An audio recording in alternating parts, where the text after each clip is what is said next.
अर्ज किया है। दोस्तों गौर फरमाइएगा, चोट लगी है दिल पर मरहम पैर पर लगा रहे हो। चोट लगी है दिल पर मरहम पैर पर लगा रहे हो। कोरोना आ रहा है दिन में कर्फ्यू नाइट को लगा रहे हो। आइए दोस्तों, मैं मुकेश कुमार आपके अपने YouTube चैनल मैथ्स हंगामा में बहुत बहुत स्वागत करता हूं। दोस्तों आज के इस वीडियो में आप सीखने वाले हैं एसके झा सर के द्वारा यह लिखा गया रीजनिंग का बुक है। इसमें यह वीडियो आपका इस सेट 5 का होने वाला है।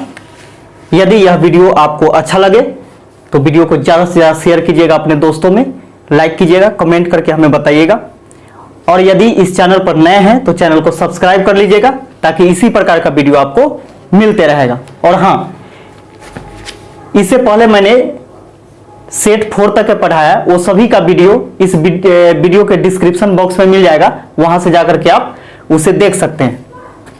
और आपको टेलीग्राम चैनल भी मिल जाएगा, वहां से उसको सब्सक्राइब कर सकते हैं। वहां पे इसका PDF मिलेगा आपको इस क्वेश्चन का। तो आइए हम लोग शुरू करते हैं इसका पहला क्वेश्चन। पहला क्वेश्चन देखिएगा कि एक दक्षिण दिशा में चलकर दाहिने मुड़ता है। एक दक्षिण दिशा में चलकर के दाहिने मुड़ता है। दाहिने मुड़ गया, दक्षिण दिशा में चला और दाहिने मुड़ गया, और फिर बाएं मुड़ जाता है, और फिर बाएं मुड़ता है। फिर बाएं ले जाइए इसको,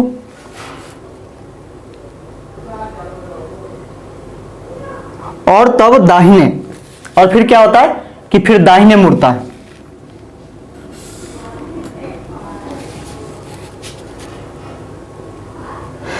तो अब वह आरंभिक बिंदु से किस दिशा में है।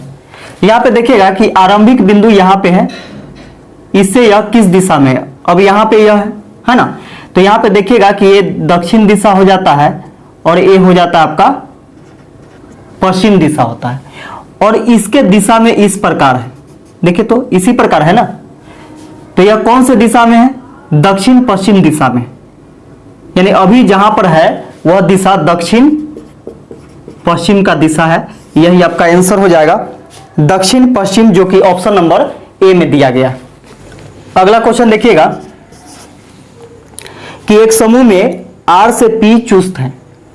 चुस्त मतलब क्या होता है, तेज होता है, ठीक है। तो जो तेज होगा उसको ऊपर लिखेंगे और जो मंदबुद्धि होगा उसको नीचे लिखेंगे। तो R से P चुस्त है, यानी P चुस्त है किससे, R से, ऐसे लिखना है। T से Q मंदबुद्धि है, T से Q मंदबुद्धि है, यानी T तेज है किससे, Q से। फिर आगे कर रहा है T से P अधिक चुस्त है। T से P जो है अधिक चुस्त है। तो बोला है सबसे चुस्त कौन है। तो सबसे चुस्त कौन है, ये चीज निकालने के लिए आपको क्या करना है कि ऊपर और नीचे दोनों में जो कॉमन होगा उसको काट देना है। तो देखिए T ऊपर में है और T नीचे में है, ये दोनों कट गया। और कोई कॉमन है नहीं है।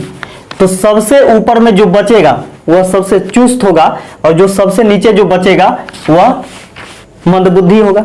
तो देखिए हम लोगों से पूछा है क्या कि सबसे चुस्त कौन है। तो ऊपर में एक ही व्यक्ति है जो कि P नाम का है ना। तो P जो है वह सबसे अधिक चुस्त है। तो आंसर हो जाएगा P, जो कि ऑप्शन नंबर ए में दिया गया है। अगला क्वेश्चन देखिएगा कि यदि किसी माह की 23वीं तारीख को रविवार है, यानी 23वीं तारीख जो है रविवार है, तो 2 सप्ताह और 4 दिन पहले कौन सा दिन पड़ेगा। तो 2 सप्ताह और 4 दिन पहले, तो देखिएगा एक सप्ताह जो होता है 7 दिन का होता है। तो यहां से हम क्या करते हैं कि 7 इसमें से घटाते हैं। तो 7 घटाइएगा तो 13 में से 7 घटेगा 6, ये हो जाएगा 16, है ना। यानी 23 में से 7 घटाइएगा तो 16 हो जाएगा, यानी एक सप्ताह पहले। अब यहां देखिए दूसरा सप्ताह पहले, यानी इसमें से 7 घटाना है।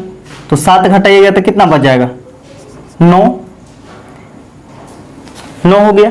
अब 4 दिन पहले बोल रहा है, तो इसमें से 4 दिन और माइनस कर देना है।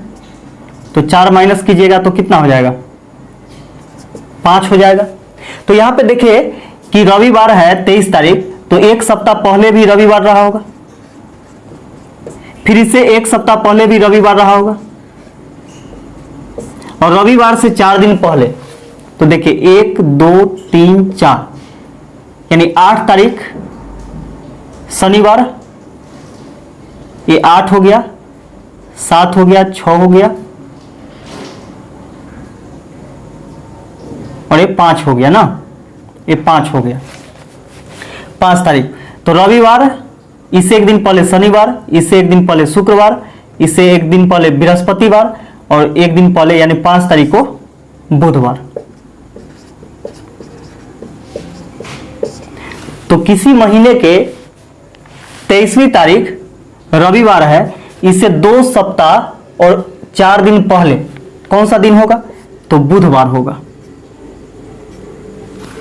यही इसका आंसर हो जाएगा, जो कि आपको ऑप्शन नंबर सी में दिया गया है। अगला क्वेश्चन देखिएगा, यह पासा का क्वेश्चन है ना। तो इसमें देखते हैं हम लोग कि एक ही पासा का 2 प्रारूप दिया गया है, और इसमें देखिए तो कोई कॉमन है दोनों में, तो दोनों में कॉमन है। और यहां पे पूछ रहा है क्या कि जब 2 पेंदी में हो तो सबसे ऊपर क्या होगा, यानी 2 के विपरीत पूछ रहा है। यानी 2 जो है पेंदी में है, कहने का मतलब क्या कि 2 सबसे नीचे है, तो इसके ऊपर कौन होगा, यानी 2 का विपरीत पूछ रहा है। तो देखिएगा कि यहां पे कॉमन देखिए तो 3 है, तो जो कॉमन मिलेगा दोनों में उसको क्या करना है कि क्लॉकवाइज में घुमा देना। जहां से आपको कॉमन मिलेगा वहां से लेकर के क्या करना है कि क्लॉकवाइज यानी घड़ी के दिशा में इसको घुमाना है, और जैसे लिखा हुआ है वैसे लिख देना है। तो देखिए यहाँ पे 3 है तो 3 लिख दिए। इसका देखिए क्या आया, क्लॉकवाइज में घुमाने के बाद 3 के बाद क्या आ रहा है 6, तो 6 लिखेंगे। इसके बाद क्या आ रहा है तो 4 आ रहा है, तो 4 लिखेंगे। फिर इसी प्रकार जो कॉमन है उसको सामने लिखना है, तो 3 यहां पे देखिए कॉमन है, तो 3 के 3 सामने लिखेंगे। इसके बाद देखिए अब क्या है 5 है, और इसके बाद क्या है 2 है। तो हम लोगों से पूछा है कि 2 जब पेंदी में है तो ऊपर कौन होगा, तो देखिए यहाँ पे 2 पेंदी में है तो ऊपर क्या होगा 4 होगा, यही आपका आंसर हो जाएगा। अगर पूछता कि 5 के विपरीत कौन होगा तो 6 होगा, और यहाँ पे 3 के विपरीत कौन होगा तो एक को बचा हुआ है कौन 1, क्योंकि 1 से लेकर के 6 तक का ही होता है ना। तो 1 बचा हुआ है यानी 3 के विपरीत 1 हो जाता। जबकि हम लोगों से पूछा है कि 2 के विपरीत कौन होगा, तो 2 के विपरीत 4 हो जाएगा, यही आपका आंसर हो जाएगा, जो कि ऑप्शन नंबर सी में दिया गया है।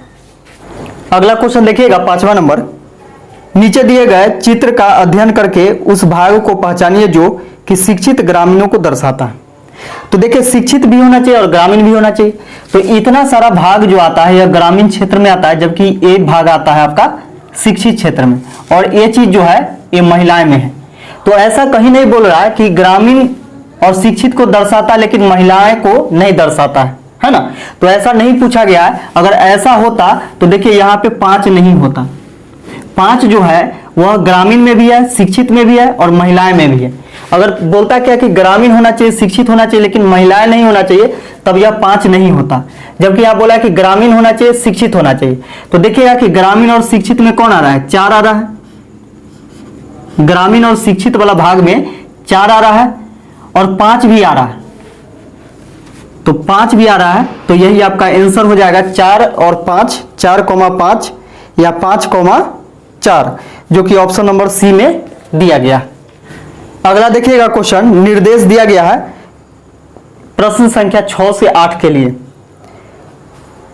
अगर इसको सही से आप बना लेते हैं 6 से 8 तक आपका क्वेश्चन सॉल्व हो जाएगा। तो देखिए निम्न प्रश्नों के उत्तर दी गई जानकारी के आधार पर देना है। पहला है जानकारी कि ए बी सी डी तथा ई एक पंक्ति में बैठे हैं तथा उत्तर दिशा की ओर देख रहे हैं, यानी ए बी सी डी जो है ई 5 व्यक्ति जो कि एक पंक्ति में बैठे हुए हैं और उत्तर दिशा में देख रहे हैं। तो देखिए ऊपर में उत्तर दिशा होता है, नीचे में दक्षिण दिशा होता है। तो 5 व्यक्ति बैठे हुए हैं, 1 2 3 4 और 5, जबकि एम एन ओ पी तथा क्यू दूसरी समांतर पंक्ति में बैठे हुए हैं तथा दक्षिण दिशा की ओर देख रहे हैं। एक और पंक्ति है इसके समांतर और वह दक्षिण दिशा की ओर देख रहे हैं, तो दक्षिण दिशा क्या होता है, नीचे होता है इस प्रकार। लेकिन कौन कहां बैठा हुआ है ये चीज अभी कंफर्म नहीं है। इसको ऐसा नहीं कि ये एक बगल से बैठा देना है तो गलत हो जाएगा आपका। प्रत्येक एक दूसरे के आमने सामने, तो देखिए यहां पे पहले हम लिख दिए हैं आमने सामने है एक दूसरे के, है ना। जरूरी नहीं है कि ये दिए गए क्रम में ही हो। जैसे ए बी सी डी ई दिया हुआ है तो ऐसा नहीं कि ए बी सी डी ई कर देना है, ये चीज नहीं होना चाहिए। दूसरा में बोल रहा है, दूसरा जानकारी कि डी जो सी के तुरंत दाईं ओर है। डी जो होगा सी के तुरंत दाईं ओर होगा, यानी सी जहां भी होगा, तो देखिए एबीसी वाला नीचे है, एबीसी वाला नीचे है और एमएनओपी वाला ऊपर है। तो डी जो सी के तुरंत दाईं ओर है, एम के समांतर बैठे हुए हैं। पी तथा ए एक दूसरे के विकर्णवत है, जबकि ई ए के तुरंत दाईं ओर है। क्यू एम तथा एन के बीच में बैठा हुआ है। अब यहां पे देखिएगा कि सी के तुरंत दाईं ओर कौन है, डी है। तो हम यहां पे मान के चलिए कि सी को यहां लिखते हैं, यहां लिख देते हैं, तो सी के तुरंत दाएं कौन है, डी है। सी के तुरंत दाईं ओर डी है, एम के समांतर बैठे हुए, एम के समांतर बैठे हुए। तो मान चलिए अगर हम यहां पे एम लिख देते हैं तो एम के समांतर, एम के सामने बैठा हुआ है। पी तथा ए एक दूसरे के विकर्ण में हैं। पी और ए क्या है कि एक दूसरे के विकर्ण में, विकर्ण मतलब क्या होता है, ऐसे होगा इस प्रकार, ये ना होता है। तो ए को हम यहां बैठाते हैं क्योंकि ए वाला आएगा इसमें, ए आएगा यहां पे और पी आ जाएगा आपका यहां पे। तब देखिए यहां पे विकर्णवत यहां पे बैठा हुआ है इस प्रकार, है ना।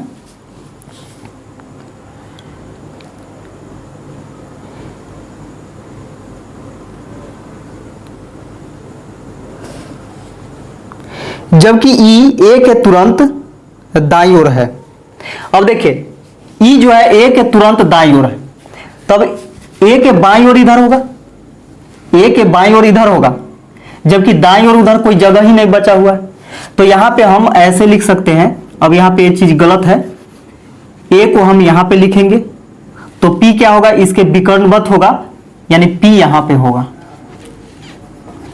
पी जो होगा यहां पे होगा इसके विकर्णवत, ठीक है। और ई के बारे में बोला है कि ई ए के तुरंत दाईं ओर है। ई जो है ए के तुरंत दाईं ओर है, कौन, ई।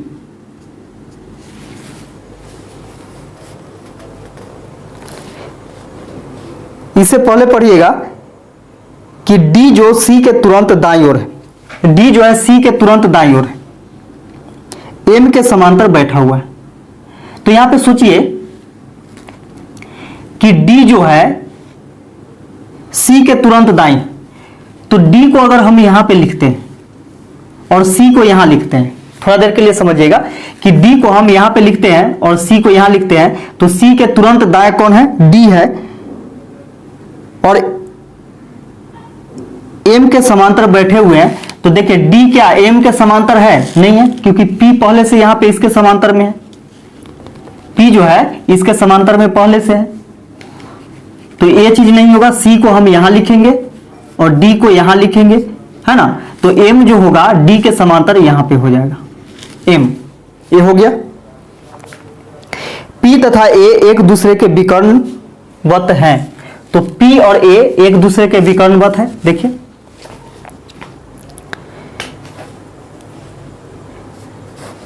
क्यू एम तथा एन के बीच में बैठा हुआ है। क्यू जो है एम और एन के बीच में है, तो एम यहां पे है तो एन यहां पे होगा। एम और एन के बीच में कौन है, क्यू है। और कुछ जानकारी है, नहीं है। बाकी बात जो बच गया उसको यहां पे हम लोग बैठा देंगे। एम एन ओ, ओ बचा हुआ है तो ओ को यहां पे बैठा दीजिए। अब ये चीज बैठ गया, ठीक है। और इसमें कौन बचा हुआ है, देखिए इसमें एक बचा हुआ है बी, तो बी को यहां बैठा दीजिए, ये हो गया। इसका छठा नंबर क्वेश्चन पूछ रहा है कि सी के तुरंत बाएं कौन बैठा है। तो सी के तुरंत बाएं कौन बैठा हुआ है, तो देखिए दाएं बैठा हुआ है कौन, डी, जबकि तुरंत बाएं बैठा हुआ है ए। तो सी के तुरंत बाएं ई बैठा हुआ है, सॉरी ई बैठा हुआ है, तो सी के तुरंत बाएं ई हो जाएगा, जो कि ऑप्शन नंबर सी दिया गया है। सातवां नंबर देखिएगा कि बी के ठीक सामने कौन है। तो देखिए बी के ठीक सामने कौन है, पी है, तो आंसर हो जाएगा आपका पी, जो कि ऑप्शन नंबर बी में है। आठवां नंबर क्वेश्चन देखिएगा कि बी तथा सी के बीच में कौन है। तो बी तथा सी के बीच में देखिए तो कौन है, बी और सी के बीच में कौन है, डी है, तो आंसर हो जाएगा आपका डी, जो कि ऑप्शन नंबर बी में दिया गया, यह इसका आंसर हो गया। अगला क्वेश्चन देखिएगा, अगला क्वेश्चन है कि पूर्व की ओर मुंह करके आप बाएं मुड़े। पूर्व की ओर मुंह करके क्या किया कि बाएं मुड़ा। तो सोचिए पूर्व इधर है और पूर्व की ओर मुंह करके क्या हुआ कि बाएं मुड़ गया, है ना। सिर्फ मुंह करके बाएं मुड़ा, आगे नहीं जा रहा है। तो बाएं किधर होगा, ये तो दाएं हो जाएगा। जैसे मान चलिए पूर्व है तो पूर्व की ओर ये दाएं हो जाएगा, और बाएं कहां होगा, ऊपर होगा। ये बिंदु है, यहां पे कोई व्यक्ति खड़ा है और मुंह किधर करके, तो पूर्व की ओर मुंह करके, इस प्रकार मुंह करके और बाएं मुड़ता है, तो बाएं देखिए इस प्रकार हो जाएगा, यहां पे है ना, बाएं मुड़ा। वह 20 मीटर चले, यानी यह 20 मीटर चला, फिर बाएं मुड़कर 20 मीटर चले, फिर बाएं मुड़ करके क्या हुआ कि 20 मीटर चला, तो बाएं इधर हो जाएगा, 20 मीटर चला। अब अपनी दाएं तरफ 45 डिग्री मुड़े। अपने दाएं तरफ क्या हुआ कि 45 डिग्री मुड़ा, तो दाएं तरफ यहां पे देखिए, ये होगा दाएं, तो ये पूरा देखिएगा यहां से यहां 90 डिग्री हो जाएगा। इस चीज को समझिएगा कि यहां से यहां 90 डिग्री हो जाएगा, जबकि बोला है कि यहां से दाएं क्या करता है कि 45 डिग्री मुड़ता है, तो इसका आधा मुड़ेगा यहां पे। वह सीधे चलकर 50 मीटर दूरी तय करता है, यानी 50 मीटर दूरी तय करता है, तो यहां से यहां तक ले लीजिए 50 मीटर।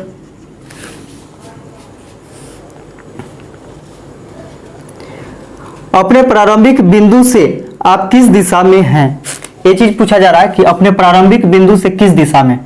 तो यहां पे देखिए कि ये ऐसे आगे भागेगा यहां तक के, तो प्रारंभिक बिंदु यहां पे है ना।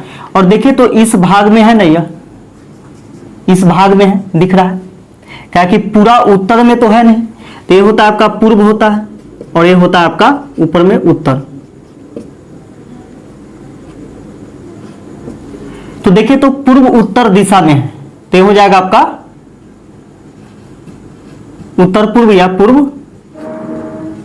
उत्तर, यानी पूर्व और उत्तर दिशा में यह भी है, जो कि ऑप्शन नंबर ए इसका आंसर हो जाएगा। 10 नंबर क्वेश्चन देखिएगा कि कौन सा आरेख महिला कथाकार मिथ्यावादी पदों में संबंधों को श्रेष्ठतम रूप में दर्शाता है। आपको 4 वेन आरेख दिया गया होगा, 4 फिगर होगा वेन डायग्राम का। तो इसमें चारों ऑप्शन में कौन होगा और कौन सटीक होगा। तो सबसे पहले देखिए कि यहां पे महिला है, कथाकार है और मिथ्यावादी है। मिथ्यावादी मतलब क्या होता है, झूठ बोलने वाला या फिर बोलने वाली, है ना। तो देखिए कि हम ऐसे बोल सकते हैं कि कुछ महिला कथाकार जो है वह मिथ्यावादी है, यानी झूठ बोलने वाली है। कुछ महिला यानी महिला जो है, यानी कुछ महिला मिथ्यावादी जो है वह कलाकार भी है, या फिर कुछ मिथ्यावादी कलाकार जो कि महिला है, कुछ कथाकार मिथ्यावादी जो कि महिला है, ऐसे भी बोल सकते हैं। तो यह आपका ऑप्शन नंबर सी हो जाएगा तो यहां पे हम ऐसे ले सकते हैं कि महिला हो गई, एक कथाकार और एक मिथ्यावादी, है ना। तो देखिएगा कुछ महिला जो है, कथाकार जो है वह महिला मिथ्यावादी है, कुछ मिथ्यावादी कलाकार है और सॉरी कथाकार है और महिला है ना। कुछ कथाकार मिथ्यावादी जो है वह महिला है, ऐसे भी बोल सकते हैं, है ना। तो ऑप्शन नंबर सी आपका सही हो जाएगा। अगला क्वेश्चन देखिएगा, ए बी सी डी ई 5 मित्र है, ए बी से छोटा है पर ई से लंबा है। तो छोटा जो होगा उसको नीचे लिखना है, ऊपर में बड़ा को लिखना है। तो ए बी से छोटा, ए जो है बी से छोटा यानी बी बड़ा है ए से, पर ई से लंबा है यानी ए जो है ई से लंबा। सी सबसे लंबा है, सी जो है सबसे लंबा है। डी बी से थोड़ा छोटा है, डी जो है बी से थोड़ा छोटा है यानी डी छोटा है किससे, बी से। वह ए से थोड़ा लंबा है, ए से थोड़ा लंबा कौन है, डी। तो पूछ रहा है कि ए से लंबा पर बी से छोटा कौन है, ए से लंबा पर बी से छोटा होना चाहिए। यहां पे समझिएगा कि ऊपर और नीचे में जो कॉमन होगा वो कट जाता है। तो ऊपर और नीचे में देखिए तो कॉमन क्या है, ए है, ए को काट दिए। इसका डी है, डी को भी काट दिए। तो ऊपर जो बचता है वह सबसे लंबा होता है और नीचे में जो बचता है वह सबसे छोटा होता है, यानी ई जो होगा वह सबसे छोटा होगा, ई सबसे छोटा होगा, जबकि बी सबसे लंबा होगा। लेकिन एक कंडीशन आपको और दे दिया है क्वेश्चन में बोला कि सी सबसे लंबा है, यानी सी सबसे लंबा है, इसका मतलब उससे लंबा कोई नहीं है। तो इसके अनुसार हम लोग देखते हैं कि बी लंबा है, लेकिन सी सबसे लंबा है, पहले ही दे दिया क्वेश्चन में। तो सी सबसे लंबा होगा, इसके बाद कौन होगा, बी होगा, ठीक है। और बी से छोटा कौन है, ए है, बी से छोटा ए है और बी से छोटा डी भी है और डी से छोटा ए है। तो यहां पे लिखेंगे कि बी से छोटा डी, बी से छोटा डी और डी से छोटा ए, डी से छोटा ए। और देखिए ए से छोटा कौन, ई। अब यहां पे ए चीज एडजस्ट हो गया, है ना। तो यहां पे पूछ रहा है कि ए से लंबा पर बी से छोटा कौन है। तो देखिए ए से लंबा पर बी से छोटा कौन है, तो डी है। यही आपका आंसर हो जाएगा डी, जो कि ऑप्शन नंबर डी में ही है। अगला क्वेश्चन देखिएगा, अगला क्वेश्चन कहता है कि एक व्यक्ति एक्स एस से कहता है कि एन मेरे पिताजी, एक्स जो है एस से कहता है कि एन मेरे पिताजी, यानी एक्स के पिताजी जो है कौन है, एन। एन मेरे पिताजी, नहीं सॉरी, यानी एक्स कहता है एस से कि एन जो है वह मेरे पिताजी की एकमात्र बहू, मेरे पिताजी के एकमात्र बहू। तो पिताजी के एकमात्र बहू कौन होगा, एक ही बहू हो सकता है कि एक्स का पत्नी, एकमात्र बहू, एक के को बहू है, यानी इसका पत्नी किसका, इसके पिता का बहू।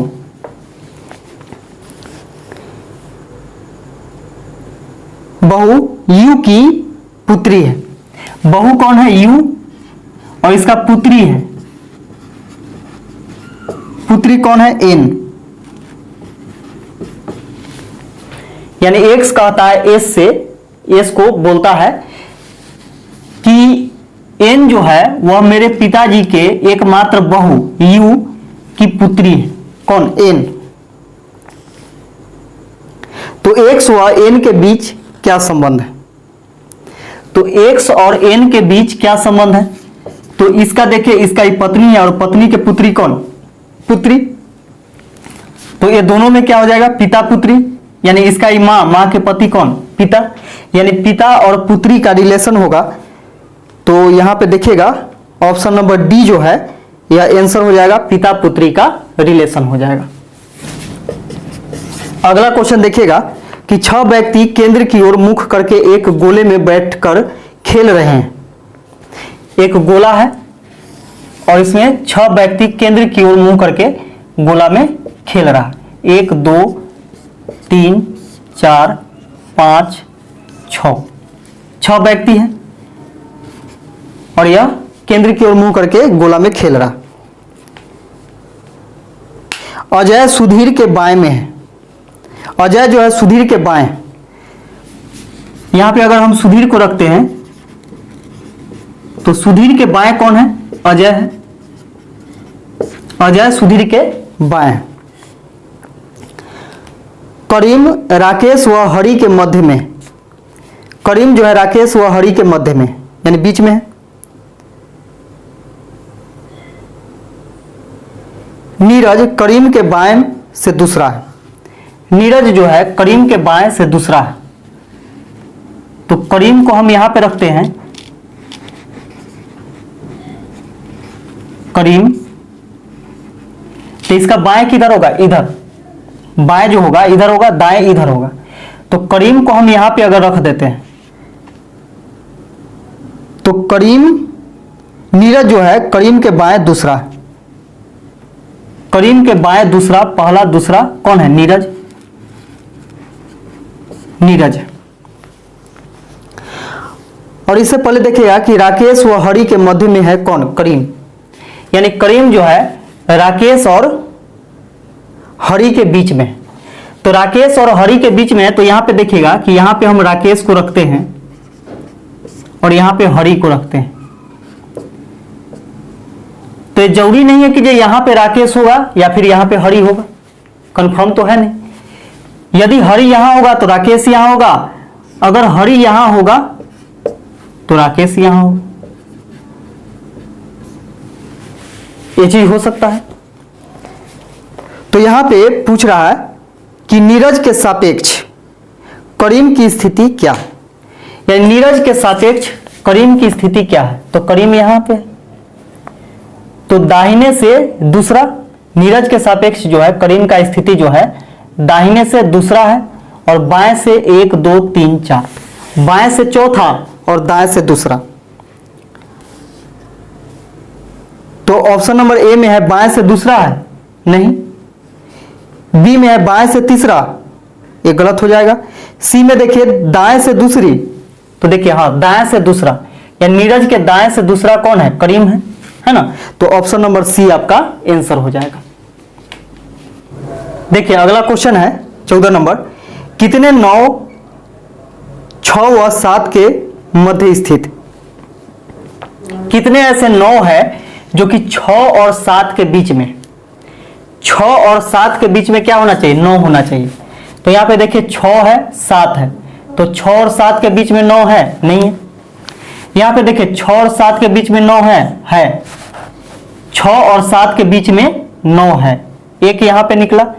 यहां देखिएगा 6 और 7 के बीच में 9 है ना। इसमें भी देखिए 6 और 7 के बीच में 9 है, ये भी देखिए 6 और 7 के बीच में 9 है। इसमें भी देखिएगा 6 और 7 के बीच में 9 है ना। और इसमें आपका नहीं है, 6 और 7 के बीच में 9 नहीं है। तो यहां पे ये चीज हो गया, इससे पहले नहीं। तो कितना हो गया आपका? 6 और 7 के बीच में 9, 1 2 3 4, यानी 4 9 ऐसे हैं जो कि 6 और 7 के बीच में हैं। तो ऑप्शन नंबर सी आपका आंसर हो जाएगा।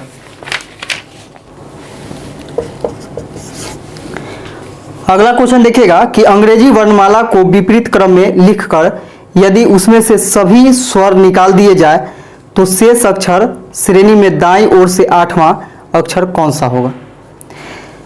तो यहां पे देखिएगा कि अंग्रेजी वर्णमाला को विपरीत क्रम में लिखकर, विपरीत मतलब क्या, उल्टा, है ना। तो उल्टा लिखिएगा तो जेड से शुरू होगा, जेड वाई एक्स डब्ल्यू, है ना, इस प्रकार होगा। और ऐसे ही होगा आपका सी बी ए लास्ट में। इस चीज को समझिएगा। तो बोल रहा है क्या, क्रम में लिखकर यदि उसमें से सभी स्वर निकाल दिए जाए, यानी जितने भी स्वर होंगे वो सबको निकाल दिया जाए, तो शेष अक्षर श्रेणी में दाईं ओर से 8वां अक्षर कौन होगा।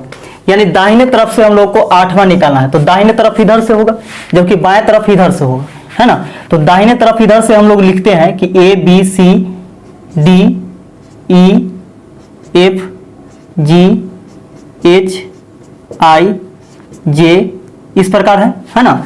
तो स्वर को निकाल देना है, स्वर को निकालिएगा तो ए निकल जाएगा, ई निकल जाता है, निकल जाएगा, आई निकलेगा, निकल जाएगा। तो देखिए बचा कितना, बी सी डी ई निकल गया, एफ जी एच आई निकल गया है, जे। 1 2 3 4 5 6 7। अब यहां पे देखिए जे के बाद क्या होगा, के होगा, और के ही क्या होगा, 8वां होगा। के जो होगा यह 8वां हो जाएगा, दाहिने तरफ से के 8वां हो जाएगा स्वर निकालने के बाद। तो यही आपका आंसर हो जाएगा के, जो कि दाहिने तरफ से 8वां हो जाएगा स्वर निकालने के बाद। तो ऑप्शन नंबर सी आपका आंसर हो जाएगा। अगला क्वेश्चन देखिएगा 16 नंबर, कि किसी सांकेतिक भाषा में मनीष को लिखा जाता है NZMRHS लिखा जाता है, तो उसी सांकेतिक भाषा में रंजीता को क्या लिखा जाएगा, ये चीज पूछ रहा है। तो देखिए जो काम इसमें और इसमें हुआ है वही काम इसमें और अगला में करेंगे तो आंसर प्राप्त हो जाएगा। तो देखिए तो दोनों में क्या काम किया गया है, दोनों में देखिएगा, देखने से पता चल रहा है क्या कि यह विपरीत, विपरीत लिखा गया। यानी एम का विपरीत लेटर क्या होता है, एन होता है, ए का जेड होता है, एन का एम होता है, आई का आर होता है, एस का एच होता है, एच का एस होता है। यानी उल्टा लिखा गया, यानी विपरीत लिखा गया, तो इसका भी विपरीत लिख दीजिए। तो आर का क्या होगा, आई होगा, ए का जेड हो जाएगा, एन का एम हो जाएगा, जे का क्यू हो जाएगा, आई का आर हो जाएगा, टी का हो जाएगा जी, ए का हो जाएगा जेड। यानी I Z M Q R G Z आपका आंसर हो जाएगा। अगला क्वेश्चन देखिएगा। अगला क्वेश्चन है कि एक चित्र में एक महिला की ओर संकेत करते हुए एक पुरुष ने कहा, एक पुरुष कहता है महिला की ओर संकेत करते हुए कि उसकी बहन, किसकी, महिला की बहन, महिला की बहन, महिला की बहन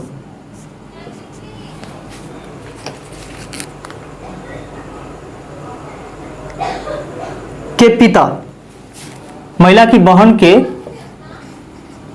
पिता का पुत्र, महिला के बहन के पिता का पुत्र जो होगा यह दोनों का भाई होगा, इस महिला का और उसकी बहन का भाई हो जाएगा। मेरे पुत्र का मामा है, वो आदमी बोल रहा है कि मेरे पुत्र का मामा है, आदमी के पुत्र का यह मामा है। तो मामा किसको बोलते हैं, तो मां के भाई को मामा बोलते हैं, मां के भाई को। तो यहां पे बोल रहा है कि बताए कि महिला की बहन उस पुरुष के पुत्र से कैसे संबंधित। तो यहां पे देखिए कि यह आदमी का यह पुत्र है और इसकी मां, ये दोनों में से कोई हो सकती है, यह महिला भी हो सकती है या फिर उसकी बहन भी हो सकती है ना।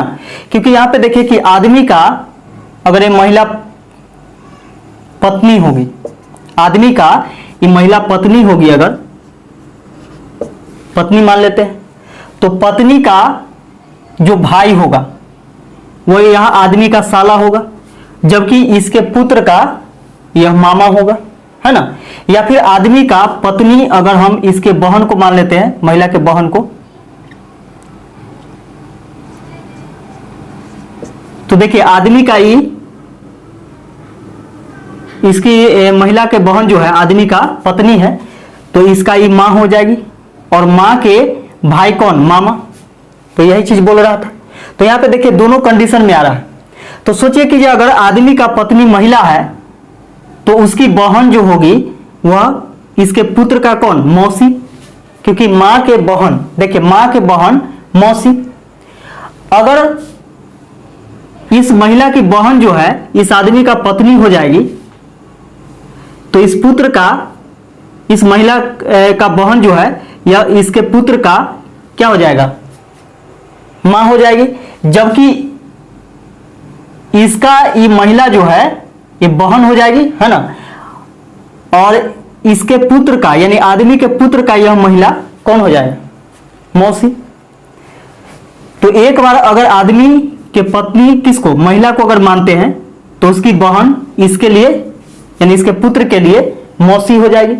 लेकिन महिला के बहन को अगर देखते हैं क्या कि आदमी के पत्नी बनाते हैं तो यहां पे इसकी मां हो जाएगी, है ना।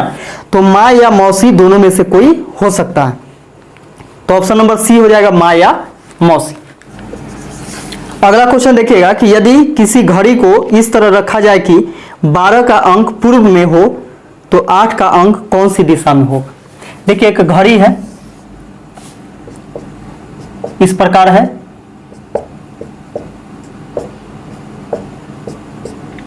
12, 1, 2, 3, 4, 5, 6, 7, 8, 9, 10, 11, इस प्रकार यह घड़ी है। यहां से समझिएगा कि 12 का अंक जो है यह पूरब दिशा को दर्शाता है। 12 का अंक पूरब दिशा में, 12 का अंक जो है वह पूरब दिशा में, यह पूर्व हो जाएगा। और पूर्व के ठीक विपरीत क्या होता है, पश्चिम होता है। दिशा निर्देश में आप पढ़े होंगे, है ना। और ये जब पश्चिम हो गया, पूरब हो गया, तो देखिए दाहिने तरफ क्या होता है, पूरब, बाएं तरफ पश्चिम और सामने उत्तर होता है। और इसके पीछे दक्षिण हो जाएगा, है ना। तो बोला कि 8 किस दिशा में है, तो 8 जो है यह ये वाला दिशा में है, यानी पश्चिम उत्तर या उत्तर पश्चिम। तो यही आंसर हो जाएगा इसका, उत्तर पश्चिम दिशा में 8 होगा। तो उत्तर पश्चिम आपका ऑप्शन नंबर बी हो जाएगा। अगला क्वेश्चन देखिएगा। अगला क्वेश्चन है कि मनीष लड़कों की एक कतार में दोनों छोर से 18वें स्थान पर है, तो उस कतार में कितने लड़के हैं। मनीष जो है दोनों छोर से, यानी हम लोग बोलते हैं कि पी से प्रारंभ से भी मनीष क्या है, 18वां नंबर पर है। और अंतिम से भी मनीष क्या है कि यही है 18वां नंबर पर ही, अंतिम से भी 18वां नंबर पर है। तो कतार में कुल कितने लड़के हैं। तो सोचिए ये दोनों को हम जोड़ते हैं, 18 + 18 कितना हो जाएगा, 36 हो जाएगा। तो यहां पे देखिएगा कि मनीष एक ही लड़का है, जबकि उधर से यानी अंतिम से भी देखते हैं तो एक सीट इसका काउंट हो रहा है, जबकि प्रारंभ से भी देखते हैं तो एक सीट इसका काउंट हो रहा है ना। तो मनीष एक ही सीट पर बैठेगा, मनीष जो है यह एक ही सीट पर बैठेगा, जबकि यहां पे 2-2 सीट इसका काउंट हो रहा है, तो इसमें एक माइनस कर देंगे। तो 36 में से एक घटाइएगा तो 35 हो जाएगा, यानी कुल विद्यार्थियों की संख्या इस कतार में 35 हो जाएगी। तो ऑप्शन नंबर बी आपका आंसर हो जाएगा। अगला क्वेश्चन देखिएगा।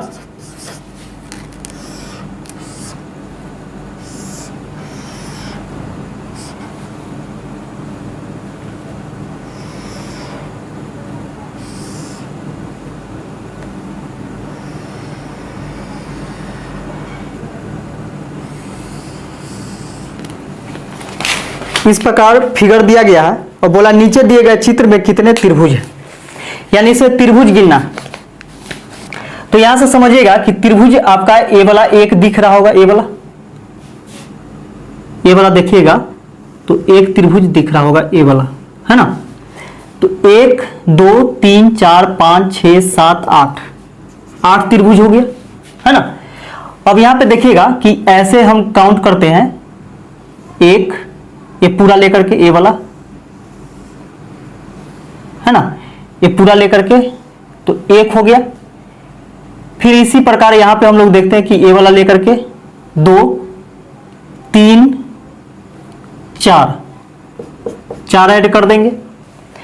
फिर इसमें देखिएगा ये पूरा लेकर के यहां से यहां ए वाला तो एक, इधर ए वाला 1 2, फिर यहां से देखिएगा 3 और फिर ए वाला 4 है ना, तो 4 और हो गया, 8 4 12 4 16। अब इसमें नहीं निकलेगा, यानी 16 त्रिभुज इसमें बनेंगे। ऑप्शन नंबर डी आपका सही हो जाएगा। देखिए अगला क्वेश्चन बोल रहा है कि 17 मार्च 1980 को सोमवार था। 17 मार्च 1980 को क्या था? सोमवार था। तो पूछ रहा है कि 22 जुलाई 1980 को कौन सा दिन था? 22 जुलाई 1980 को कौन सा दिन था? ये चीज पूछा जा रहा है। साल देखिए, साल एक ही साल है, यानी 1980 का ही है, जबकि यहां पे चेंज हो रहा है क्या?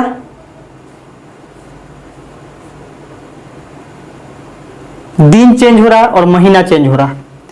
तो समझिएगा यहां पे कि इसको ऐसे हम लोग बनाएंगे कि मार्च जो है 31वां महीना होता है, तो 31 दिन में 17 दिन निकल गया। 31 दिन में 17 दिन निकल गया तो बच गया कितना? 14 दिन, यानी 14 दिन मार्च बचा हुआ है। ठीक है। फिर अप्रैल कितना दिन का महीना होता है? तो अप्रैल 30 होता है, तो 30 दिन का महीना हो गया। मई जो होगा वह 31 दिन का होगा, जून 30 दिन का होगा और जुलाई 31 दिन का होगा। तो देखिएगा कि जुलाई 12 जुलाई का ही बात बोल रहा है, तो 12 इसमें लिखेंगे क्योंकि 12 जुलाई का बात कर रहा है, तो 12 लिखेंगे। इसका जैसे सभी को ऐड कर देंगे यहां से लेकर के, तो 4 1 5 और 2 7, 3 1 4 4 3 7 3 10 1 11 117। अब 117 दिन हुआ। अब 117 में आपको क्या करना है कि 7 से भाग देना है। तो इसे 7 से भाग देंगे 117 में, तो देखिए 117 में 7 से भाग देंगे तो 7 एकम 7, 4 बचेगा 47, 6 बार में 7 छक 42, बच जाएगा शेष 5। शेषफल कितना बच जाएगा? 5। अब यहां पे देखिएगा कि सोमवार का कोड क्या होता है, यानी 17 तारीख को सोमवार था, तो सोमवार का कोड होता है 1, और इसमें 5 जो शेष आया इसको ऐड कर देंगे, तो 5 1 6 हो जाएगा। तो कोड 6 पर कौन सा दिन होता है? शनिवार। आंसर हो जाएगा आपका शनिवार। देखिए अगला क्वेश्चन जो है यह इस प्रकार का दिया गया है, नन वर्बल का है। ऐसा प्रश्न में आपको पहले हम बतलाएं, यह प्रश्न आकृति है और उत्तर आकृति आपको ऑप्शन में दिया गया है, दिख रहा होगा, है ना। तो यहां पे देखिएगा कि पहला बॉक्स के साथ दूसरा बॉक्स को तुलना करते हैं, फिर दूसरा को तीसरा के साथ और तीसरा को चौथा के साथ, है ना। तो इसी प्रकार हमको तुलना करना है और आंसर निकालना है। तो यहाँ पे देखिएगा कि इसमें जो है 4 लकीर दिया गया है और इसमें फिर क्या हुआ है, यानी सिंगल सिंगल लकीर 4 बार ऐसे इस प्रकार लिखा गया, और इसे देखिएगा कि इसको डबल कर दिया गया है। यहाँ पे देखिए डबल कर दिया गया है, तो तीसरा में क्या होगा कि फिर इसका डबल होगा, है ना। तब ना देखिएगा 1 2 ऐसे 3 कर दिया है ना। और यहाँ पे देखिए इसमें 1 है, इसमें भी 1, तो इसमें अगला वाला में होगा इस प्रकार होगा, ऊपर में 2 है, नीचे में भी 2 है, साइड में भी 2 होगा, इस साइड में भी 2 होगा, यानी ऐसा लकीर जिसमें भी होगा आपका आंसर हो जाएगा, जो कि ऑप्शन नंबर ए में है ना। तो फिर क्या होगा कि ये वाला नहीं लिखाएगा, पलटाएगा और आगे फिर इसमें देखिए इसमें 1 बढ़ जाएगा और फिर नीचे 1 बढ़ जाएगा, यानी ऊपर में 1 बढ़ रहा है, नीचे में भी 1 बढ़ रहा है। फिर अगला में क्या होगा कि जैसे कि तैसे रहेगा, और इस साइड वाला में दोनों में एक एक बढ़ जाएगा। फिर इसमें जैसे कि तैसे रहेगा, इस साइड वाला, ऊपर वाला में क्या होगा कि एक एक बढ़ जाएगा। यही श्रृंखला है। तो ऑप्शन जो है आपका ऑप्शन नंबर ए है ना, तो ए वाला है, इसी प्रकार का आंसर हो जाएगा। 23 नंबर क्वेश्चन देखिएगा, इसको बनाने वाला नहीं है, समझने वाला। वक्तव्य है कि यहां पे एक विचार रखा गया है और इसमें से निष्कर्ष निकालना है कि धार्मिक विचारों वाले और ईश्वर से डरने वाले लोग धोखा नहीं देंगे। यानी एक वक्तव्य है कि धार्मिक विचारों वाले और ईश्वर से डरने वाले लोग धोखा नहीं देंगे। तो निष्कर्ष पहला है कि धोखा देने वाले नास्तिक होते हैं। तो ऐसा तो कहीं भी वक्तव्य में नहीं लिखा गया कि धोखा देने वाला जो होता है वह नास्तिक होता है। तो पहला निष्कर्ष इसका गलत हो जाएगा। दूसरा में देखिएगा कि धर्म सद्गुणों को विकसित करता है। तो इसमें बिल्कुल बोल रहा है कि धार्मिक विचार वाले और ईश्वर से डरने वाले लोग धोखा नहीं देते हैं। यानी धार्मिक विचार जो होता है वह धर्म जो है सद्गुणों को विकसित करता है। क्योंकि सद्गुण कौन होता है, जैसे मान के चलिए कि लोग को धोखा नहीं देगा, तो जब लोग को धोखा नहीं देगा तो उसके पास क्या है, सद्गुण है। तो इसका निष्कर्ष 2 सही हो जाएगा। तो ऑप्शन नंबर देखिएगा, ऑप्शन नंबर बी केवल निष्कर्ष 2 निकलते हैं, यह इसका आंसर हो जाएगा। फिर आपको देखिएगा कि निर्देश दिया गया है 24 और 25 नंबर क्वेश्चन बनाने के लिए कि नीचे दिए हुए प्रत्येक प्रश्न में एक कथन और उसके नीचे 2 निष्कर्ष दिए गए हैं। कथन को सत्य मानकर पता लगाना है कि कौन सा निष्कर्ष कथन के अनुसार सत्य है या उसका उत्तर दीजिए। तो यह जो है आपका 1 से 5 तक यह उत्तर देने का तरीका है ना। तो हम लोग देखते हैं कि ये 24 नंबर क्वेश्चन, इसमें कथन में कहता है कि जहां तक साक्षरता की दर का प्रश्न है, केरल और पश्चिम बंगाल में कोई फर्क नहीं। यानी बोला जा रहा है कि जहां तक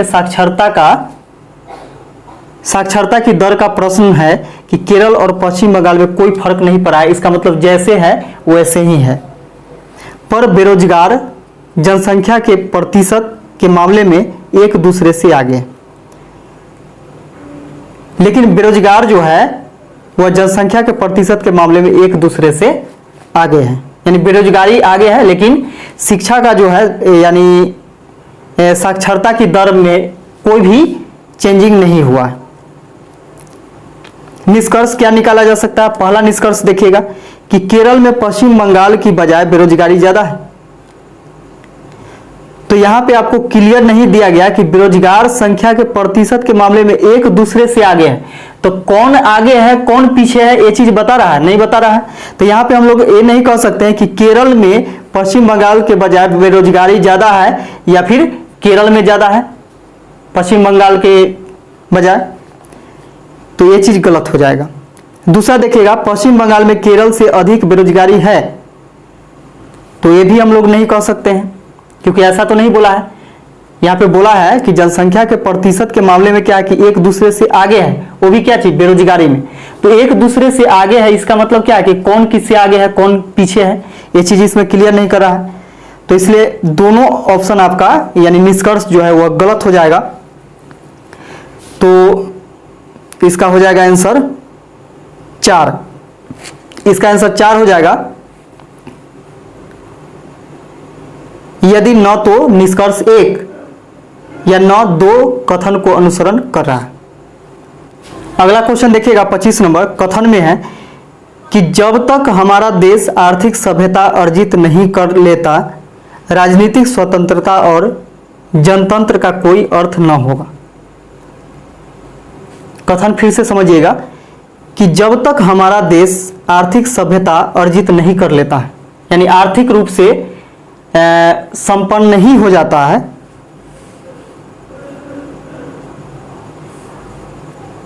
राजनीतिक स्वतंत्रता और जनतंत्र का कोई अर्थ नहीं रहेगा। तो निष्कर्ष पहला है कि राजनीतिक स्वतंत्रता और जनतंत्र साथ साथ चलते हैं। तो राजनीतिक स्वतंत्रता और जनतंत्र साथ साथ चलते हैं। इसका मतलब क्या है कि यहाँ पे देखिए राजनीतिक स्वतंत्रता और जनतंत्र का कोई अर्थ नहीं रहेगा। इसका मतलब यहाँ पे दिया हुआ है कथन में ही, तो दोनों साथ साथ चलते हैं, तो ऑप्शन नंबर ए हो जाएगा, यानी कथन सॉरी निष्कर्ष जो है पहला सही हो जाएगा। दूसरा में देखिएगा कि आर्थिक सभ्यता से ही वास्तविक राजनीतिक स्वतंत्रता और जनतंत्र आता है। तो जब तक कि आर्थिक स्वतंत्रता नहीं होगा तब तक के यहाँ पे आर्थिक सभ्यता जब तक के नहीं आएगी तब तक के यहाँ पे वास्तविक राजनीतिक स्वतंत्रता और जनतंत्र नहीं आएगा, क्योंकि यहाँ पे कथन के अनुसार दिया गया है।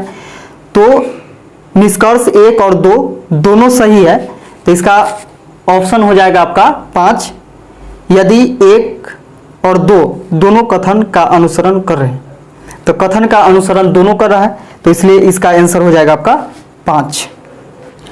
अगला क्वेश्चन देखिएगा, निर्देश दिया गया है, आप देख सकते हैं उधर साइड में। इन प्रश्नों का उत्तर देने के लिए निम्नलिखित जानकारी को ध्यान से पढ़िए। अलग अलग कंपनियों A B C D E F और जी के लिए प्रशिक्षु अधिकारी चुनने के लिए 1 से 7 तक अलग अलग पैनल दिया गया है।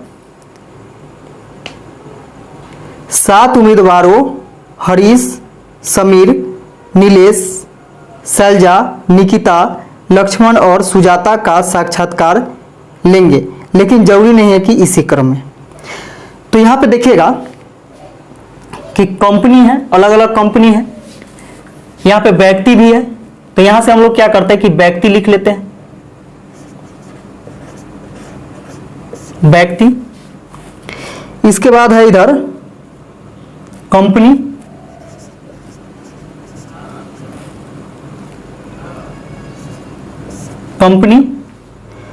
और पैनल है, पैनल कोड मानिए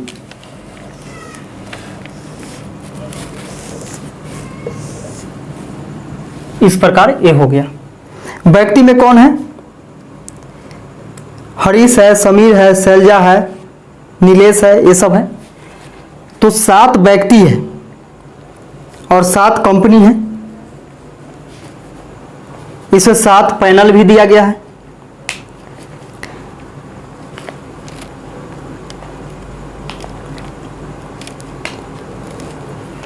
तो यहां पे कंपनी का नाम हम लोग लिख सकते हैं A B C D E F G लिख सकते हैं, A B C D E F G, इसको लिख सकते हैं इस प्रकार, है ना। इसको ऐसे लिखा जा सकता है। अब यहां पे आगे देखिएगा कि नीलेश का साक्षात्कार पैनल 4 और कंपनी ए के लिए होता है, यानी नीलेश का जो साक्षात्कार होता है वह कंपनी ए के लिए और पैनल 4 के लिए होता है। किसका? नीलेश का, यानी व्यक्ति का नाम जो है नीलेश।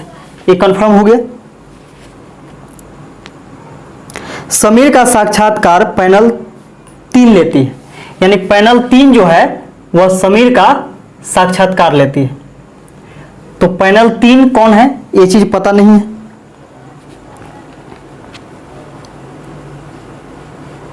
परंतु कंपनी सी या डी के लिए नहीं, परंतु सी और डी के लिए नहीं। किसका? तो समीर का। तो यहां पे देखिएगा कि समीर ऐसे लिख देते हैं, समीर, यानी समीर जो है ना कंपनी सी में होगा ना डी में होगा।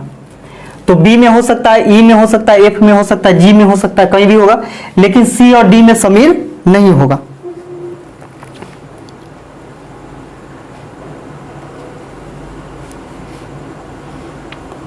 हरीश का साक्षात्कार कंपनी बी के लिए लिया जाता है, यानी हरीश जो है कंपनी बी के लिए हो गया। हरीश का हो गया कंपनी बी, हरीश का हो गया कंपनी बी हो गया। लेकिन पैनल 1 या 2 द्वारा नहीं, यानी पैनल 1 और 2 द्वारा नहीं होगा, यानी पैनल 1 और 2 नहीं होगा, 1 और 2 इसमें नहीं होगा, है ना।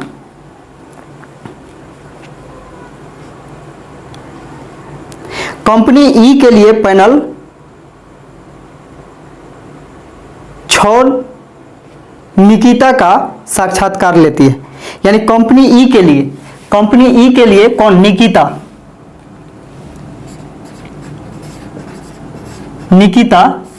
कंपनी ई के लिए Nikita panel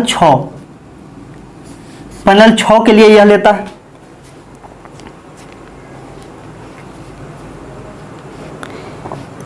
panel 7 company F के लिए साक्षात्कार लेती है। पैनल 7 जो है एफ के लिए पैनल 7 है।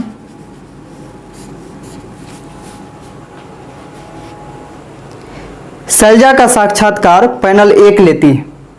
तो शैलजा का साक्षात्कार जो है पैनल 1 लेती है, लेकिन कंपनी सी के लिए नहीं, यानी कंपनी सी के लिए नहीं,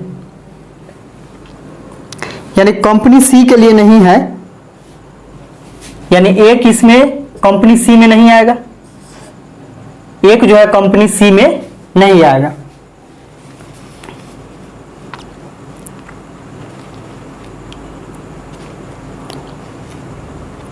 पैनल 2 लक्ष्मण का साक्षात्कार नहीं लेता है, यानी पैनल 2 जो है वह लक्ष्मण का साक्षात्कार नहीं लेता है।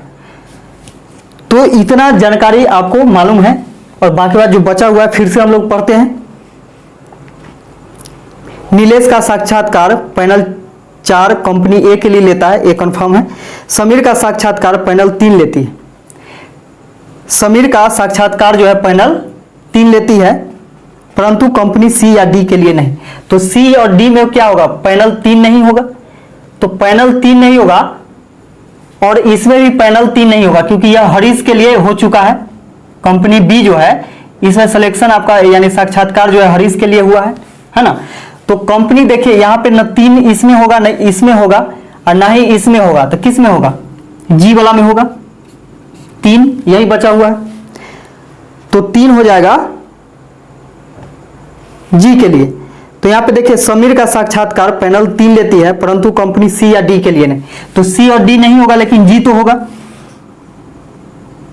तो किसके लिए, समीर के लिए। तो ये हो गया आपका समीर हो गया कंपनी जी के लिए, और पैनल 3 इसका साक्षात्कार लेती है।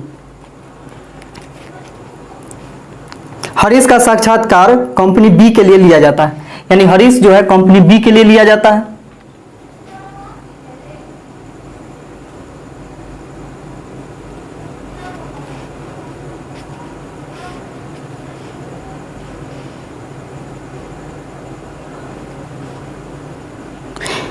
लेकिन पैनल 1 या 2 द्वारा नहीं, लेकिन पैनल 1 और 2 द्वारा नहीं है हरीश के लिए, ठीक है। तो 1 या 2 इसमें नहीं होगा, 1 इसमें नहीं होगा। देखिए यहां पे न 1 इसमें होगा, न 1 इसमें होगा, तो 1 किसमें होगा, 1 इसमें हो जाएगा, है ना। 1 इसमें हो गया। अब यहां पे देखिए 2 इसमें नहीं होगा, तो 2 किसमें होगा, इसमें 2 हो जाएगा, यही बचा हुआ है। और बाकी बात बच गया कितना, 1 हो गया, 2 हो गया, 3 भी हो गया, 4 भी हो गया, 5 बचा हुआ है, तो 5 इसमें हो जाएगा। 5 किसके लिए, हरीश के लिए हो गया, है ना। कंपनी ई के लिए पैनल 6 निकिता का साक्षात्कार लेती है। निकिता के लिए 6 कंपनी ई के लिए। पैनल 7 कंपनी एफ के लिए, एफ के लिए क्या हो गया, 7 हो गया। शैलजा का साक्षात्कार पैनल 1 लेती है। तो शैलजा का कंपनी 1 लेती है, तो यहां पे देखिएगा कि पैनल 1 लेती है, तो यहां पे 1 देखिए, यहां 1 है, तो कौन हो जाएगा, शैलजा। शैलजा का पैनल 1 हो गया, और कंपनी कौन हो गया, डी हो गया। लेकिन कंपनी सी के लिए नहीं। तो हाँ चलिए, कंपनी सी के लिए नहीं है, ऐसे भी।